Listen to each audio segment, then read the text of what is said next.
All right, I'm excited to hear about this game. Yeah. Ryan.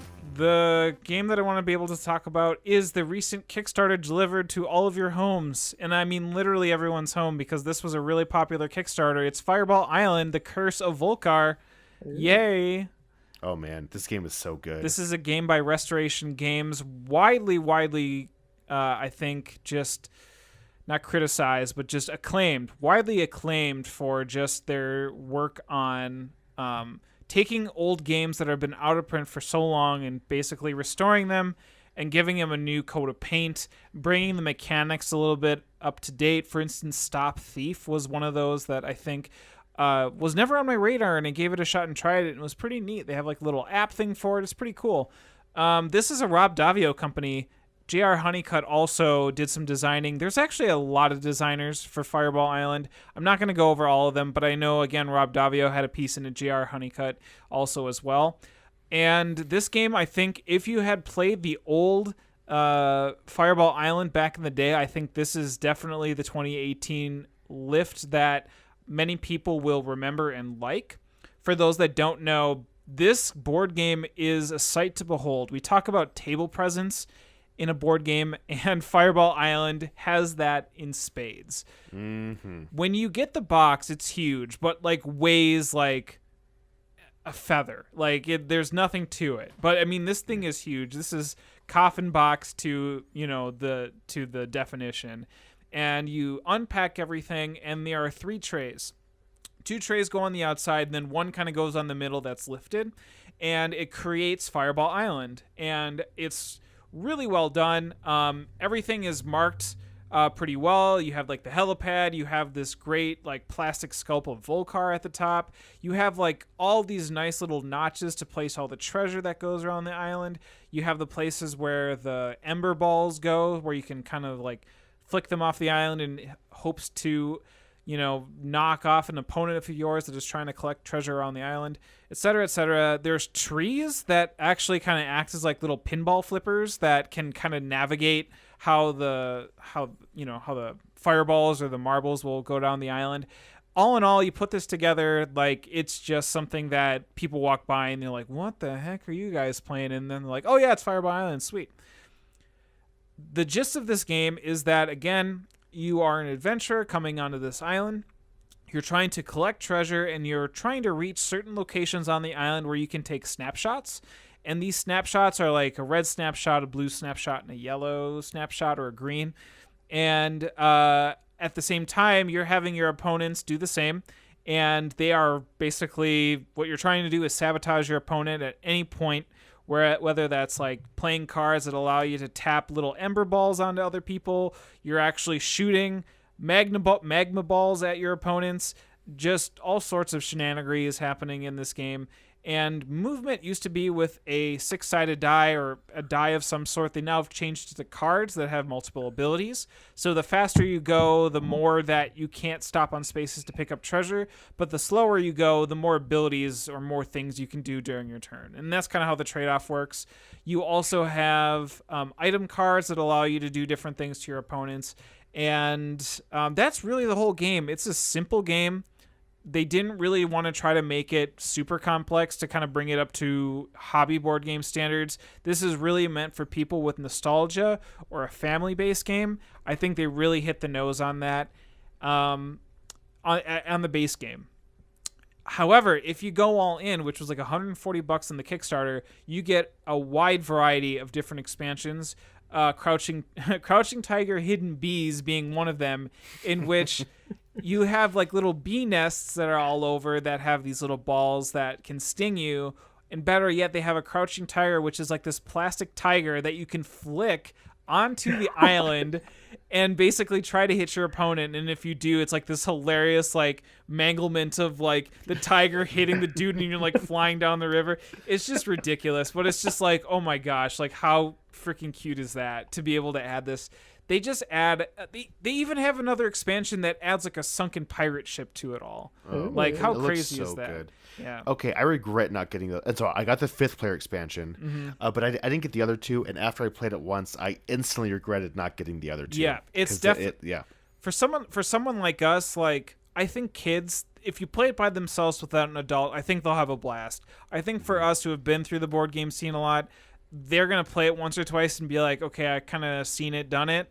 These expansions definitely kind of give it the longevity I think it needs for someone like us.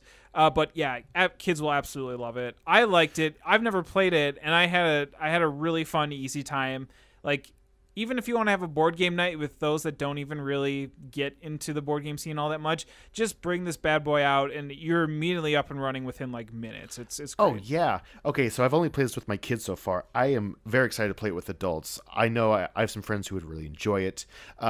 And it worked with my 6-year-old. He super loved it. He was okay. And so what's fun is at the end, once someone triggers the end game with the helicopter coming back by having one of each color of snapshots, then everyone has 2 turns to get back there if they want their snapshots to count. And so there's kind of this almost like Clank to an extent where if you're too deep in the island, you can't come back in time. A bulk of your points won't count.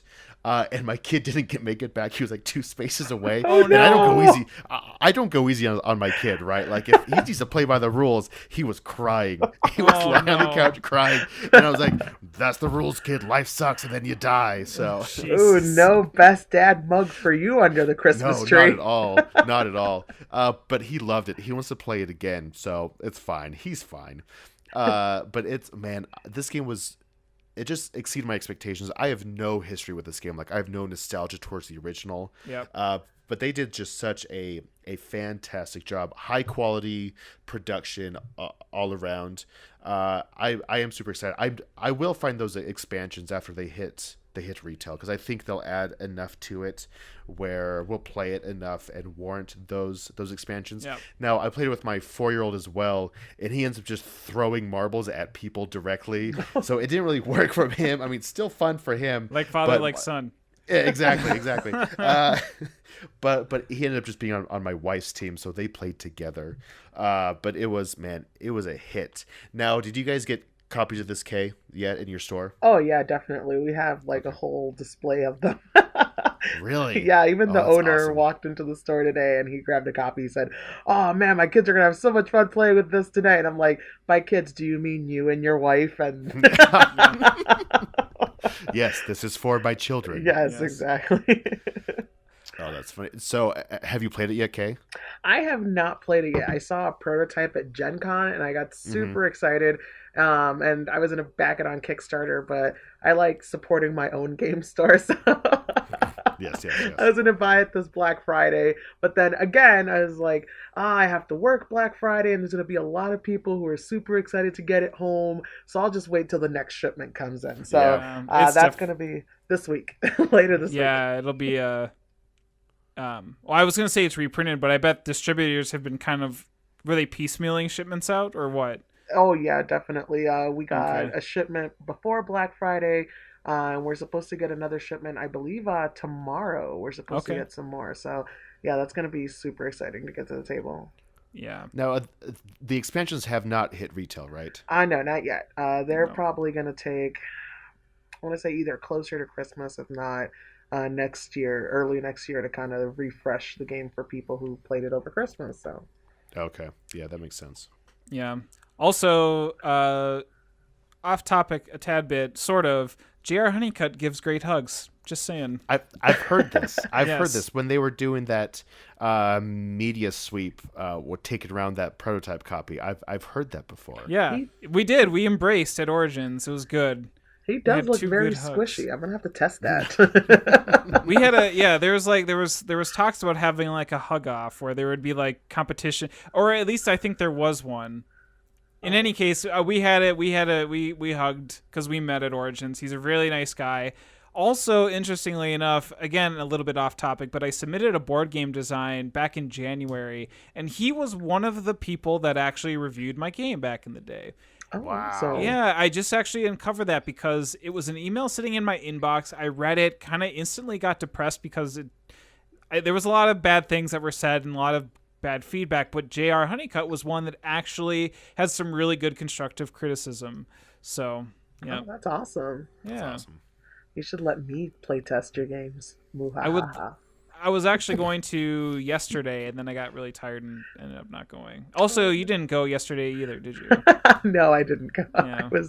I was at home feeling a little under the weather myself. So Yeah. It's like it's all ready to go. It's I'm actually bringing it to PAX Unplugged, and we'll probably talk about that for another episode. But I'm really excited. There's a game design. It's on Tabletop Simulator. We have a physical prototype that was made. Yeah, I'm super excited. It's actually shaping up to be pretty nice. wait, are you going to Protospiel? I'm going to be at Protospiel. Oh Are yeah, I'll you? definitely be at Protospiel. Oh, fantastic! Yes. I'm excited. Protospiel, for those that don't know, is an event that's actually run throughout the country where people bring their prototypes and people play them, give feedback. I did it this January. It was fantastic. That's cool. Yeah.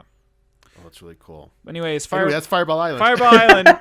Totally off topic, but that's Fireball Island by Restoration Games.